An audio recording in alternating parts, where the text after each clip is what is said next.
It is time to wake the fuck up, TV land. Russia is about to put Black Lives Matter on the official terror watch list.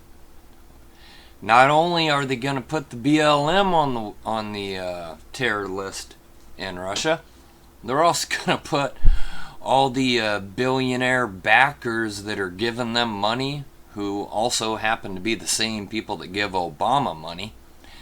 They are going to put them on there too. So they're putting the whole spider web on the terror list. Now, why is it that only their country's got the goddamn common sense to do this, but ours don't? Other countries see that these groups are trying to manipulate through force, fear, money, power, all the things that are illegal, trying to manipulate the vote and the outcome.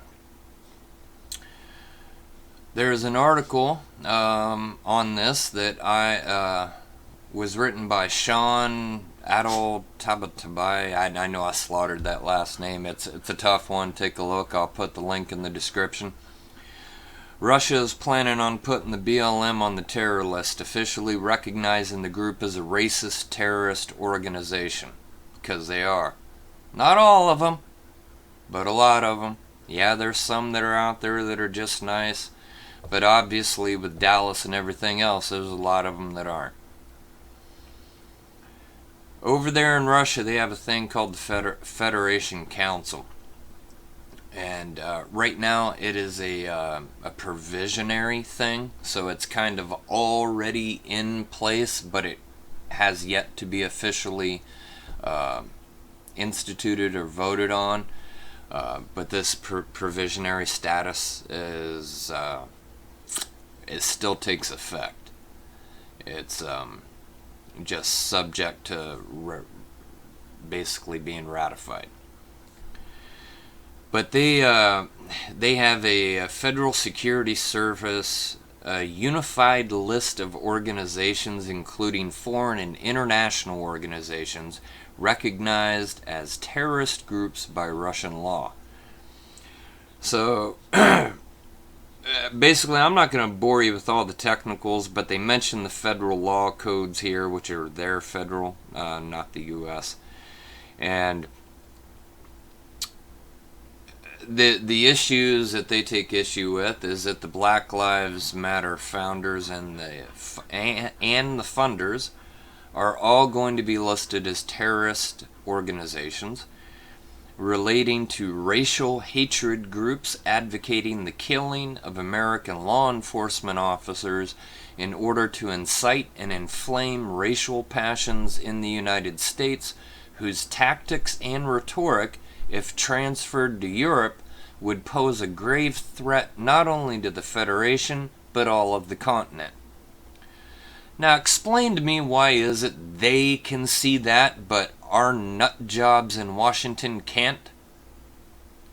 Now, I actually have an answer for that, which is going to be in another video that's coming up, and it has to do with the Clinton Foundation and the fact that the majority of Washington is all getting paid by the same people who are all responsible for all of this. The same reason Comey did not indict Hillary, because the emails really aren't what they're worried about. That was a distraction. What they're really worried about is people looking into the Clinton Foundation and where all that money comes from and where it goes to, and the things that they've done. It is a much bigger thing. All those people that keep dying around the Clintons, that's what it's got to do with. They couldn't investigate one without bringing down the entire tower, is basically what it came down to. That was why he let her go. He was afraid. But the evidence presented to Sledcom, which is a Russian organization, by the chairperson, Matviyenko, supporting her request notes that it has both public and classified materials, including the Black Lives Matter tacit support of the assassination of the 5 American police officers in Dallas and the attempted assassinations in Georgia, Missouri, and Tennessee of the other officers. If you haven't heard about those yet, go do some digging on Google. The racial hatred group, the report continues, was founded by the American-based communist activists Alicia Garza, Patrice Cullors, and Opal Tometi, who self-described themselves, quote, as queer black women. Not my words, don't be offended. That's them. That's how they said it. And whose organization's members have penetrated into the top echelon of U.S. political elites, as evidenced by their over 90-minute meeting with President Obama in the White House. You try and get 90 minutes with President Obama. For a president to give anybody 90 minutes, you have their full support. There are heads of state of other countries that can't even get that amount of time with him. Other ambassadors and people from other countries can't get more than 15 minutes with him. But they get 90 minutes. And people question and wonder why, people say that he's 100% supporting them, despite the fact that they killed cops and everything else. With what they did, he and every member of the government should be totally distancing themselves from the BLM, and they should be on the lists, and they should be rounding them up. The greatest concern of the chairperson, Matt Bianco, relating to the BLM, though, as the report says, are the tens of millions of dollars that are given to it by the billionaire Obama regime supporters, Tom Steyer, and the heir to the Taco Bell fortune, Rob McKay, who is otherwise known as Obama's trust fund baby, as well as the U.S. tech giants Google, who gave $2.3 million to its racial hatred group, and Facebook, who stunningly erected in front of the main headquarters a massive Black Lives Matter sign just hours after the 5 Dallas cops were killed. What kind of an asshole move is that, Zuckerberg? That's fucked up. 5 cops are killed, and hours later you put up a big BLM sign in front of your place? Fuck you, Zuckerberg. That's bullshit. Rob McKay, this report continues, provides the main funding conduit to Black Lives Matter through his communist-inspired Democracy Alliance organization. And keep in mind that is a communist-inspired alliance. Even though they call themselves democracy, it goes back to a guy that I mentioned in one of my other videos, who had a long-term plan that both Hillary Clinton and Obama are students of how to destabilize America through politics and economy, all with the goal of a one-world government. It's not just them here. This is in multiple countries that this whole plan takes place.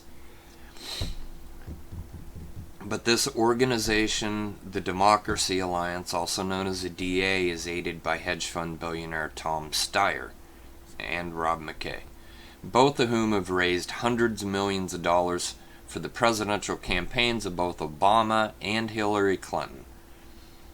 Now, as to why these elite white billionaires, along with U.S. tech giants, are funding racial hatred groups like Black Lives Matter and their lesbian founders, is listed as the highest concern to the chairperson in Russia, for which answers have yet to be discovered, but they do guess as to the fact that it has to do with destabilization of us in order to perpetuate or move forward this plan of a one world government.